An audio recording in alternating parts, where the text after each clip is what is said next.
Stocks finished higher last week despite plenty of volatility.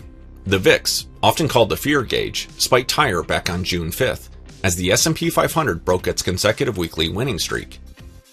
Last week, the S&P 500, Nasdaq, and Dow all gained about 0.7%, while small and mid-cap stocks outperformed sharply, with the Russell 2000 up nearly 4%. The big headlines last week were inflation, geopolitics, and the highly anticipated SpaceX IPO.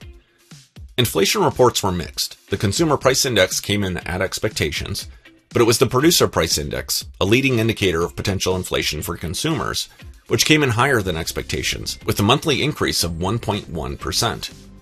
The combination of the inflation readings sustained the probabilities of a potential Fed funds rate increase at the end of the year.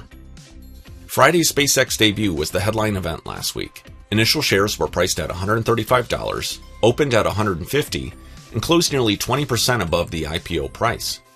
This marked the largest company to IPO in history, and by the end of the day, the market cap of the company would place it as the 6th largest company in the S&P 500 if it were included in the list.